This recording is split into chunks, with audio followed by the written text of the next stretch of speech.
ఈ రోజు నేను ఏం చేశానంటే north Indian special dish khadi pakoda చేశానండి. దీనికోసం హాఫ్ కప్ పచ్చిశనగపప్పు తీసుకుని శుభ్రంగా కడుక్కొని దాంట్లో మళ్ళీ మంచినీళ్ళు పోసుకొని ఒక గంట నానబెట్టాను. నానబెట్టిన శనగపప్పుని ఇంకొకసారి కడిగి మిక్సీ జార్లో వేసి దాంట్లో హాఫ్ ఉల్లిపాయ, కొన్ని వెల్లుల్లి రెబ్బలు, 3 పచ్చిమిరపకాయలు వేసి మెత్తగా గ్రైండ్ చేసి పేస్ట్ లాగా ఒక బౌల్లోకి తీసుకుని దాంట్లో జీరా, సాల్ట్, పసుపు, కొంచెం బేకింగ్ పౌడరు వేసి బాగా కలుపుకున్నానండి. ఈ కలుపుకున్న మిశ్రమాన్ని కడాయిలో నూనె వేసుకొని చిన్న పునుకుల్లా వేసాను.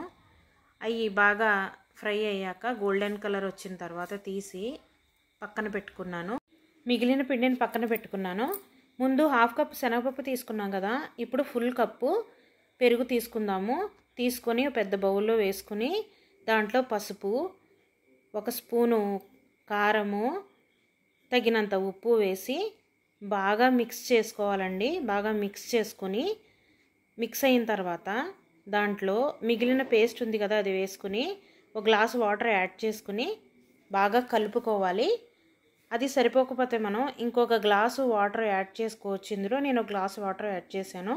చూడండి, ఈ కన్సిస్టెన్సీలో ఉండాలి. ఇప్పుడు కడాయి తీసుకుని ఆయిల్ వేసి అందులో మెంతులు, ఆవాలు, జీలకర్ర వేసి ఫ్రై అయ్యాక పచ్చిమిరపకాయలు, ఉల్లిపాయ ముక్కలు వేసి బాగా ఫ్రై చేసి కొంచెం కరివేపాకు వేసి ఫ్రై అయ్యాక ఆ మిశ్రమాన్ని ఇందులో యాడ్ చేసుకోవాలండి. అప్పుడు మనం హైలో పెట్టుకొని బాగా మిక్స్ చేసుకుంటూ కదుపుతూ ఉండాలి. ఇది ఇలా కలపకపోతే విరిగిపోతుందండి, పెరుగుంది కాబట్టి. ఈ కలర్ వచ్చే వరకు కూడా మనం కుక్ చేసుకోవాలి. ఇది బాగా కుక్ అయినట్టు అర్థము. ఇప్పటి వరకు కూడా మనం కలుపుతూనే ఉండాలి. ఇప్పుడు చూడండి, పొంగుతుంది. ఈ పొంగే వరకు కూడా మనం హైలోనే ఉంచాలి, సిమ్లో పెట్టకూడదు. ఇప్పుడు ఇలా ఉంది కదండి. ఇప్పుడు మనం కన్సిస్టెన్సీ చూసుకొని ఇప్పుడు సిమ్లో పెట్టుకోవాలి. ఇప్పుడు మనం ఏం చేయాలంటే కలుపుకుంటూ ఉండాలి. ఇలా ఒక 5 నిమిషాలు కలుపుకున్న తర్వాత మనం తయారు చేసుకున్న పునుగులు ఉన్నాయి కదండి, అవి దీనిలో వేసేసుకుందాం. వేసుకుని ఒక 5 నిమిషాలు కలిపి ఇంకొంచెం దగ్గర పడ్డాక మనం స్టవ్ ఆఫ్ చేసుకుందాము.